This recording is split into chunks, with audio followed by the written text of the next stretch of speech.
நகைச்சுவை நடிகரும் stand up கமெடியனுமான Madurai முத்து தனது இளைய மகளின் பூப்புனித நீராட்டு விழாவை கோலாகலமாக நடத்தி அதன் காட்சிகளை வெளியிட்டு ரசிகர்களை வியப்பில் ஆழ்த்தியுள்ளார். கடந்த ஆண்டு தனது மூத்த மகள் மித்ராவின் பூப்புனித நீராட்டு விழாவை மிகவும் விமர்சையாக நடத்தி அதன் வீடியோவை வெளியிட்டிருந்தார் மதுரை முத்து. அந்த வீடியோ சமூக வலைத்தளங்களில் வைரலாகியும் இருந்தது. இந்நிலையில் தற்போது அவரது இரண்டாவது மகள் யாழினி ஸ்ரீயும் வயதுக்கு வந்த நிலையில் இரு மகள்களுக்கும் சேர்த்து பூப்புனித நீராட்டு விழாவை பிரம்மாண்டமாக நடத்தி அனைவரையும் ஆச்சரியப்பட வைத்துள்ளார்.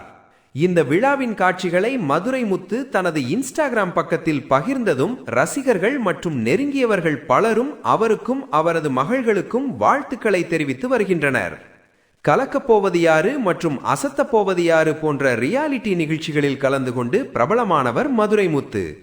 பட்டிமன்ற பேச்சாளராகவும் ஸ்டாண்ட் அப் கமெடியனாகவும் அவர் தனது தனித்துவமான பேச்சால் ரசிகர்களை கவர்ந்தவர். அவரது முதல் மனைவி வையம்மாள் கார் விபத்தில் உயிரிழந்தது ரசிகர்களை அதிர்ச்சியில் ஆழ்த்தியது. பின்னர் தனது இரு மகள்களையும் பார்த்து கொள்ள வேண்டும் என்பதற்காக ஏற்கனவே திருமணமாகி கணவரை இழந்த நீதி என்ற பெண்ணை மதுரை முத்து திருமணம் செய்து கொண்டார். அந்த முடிவு குறித்து ஆரம்பத்தில் பல சர்ச்சைகள் எழுந்தாலும் பின்னர் உண்மை வெளிவந்ததும் அந்த விவாதங்கள் அடங்கின. இந்நிலையில் தற்போது இரு மகள்களுக்கும் சேர்த்து நடத்தப்பட்ட பூப்புனித நீராட்டு விழா மிகவும் பிரம்மாண்டமாக நடைபெற்றுள்ளது. இந்த விழாவில் சினிமா மற்றும் சின்னித்திரை பிரபலங்கள் பலரும் கலந்து கொண்டு மதுரை முத்துவின் மகள்களை வாழ்த்தினர்.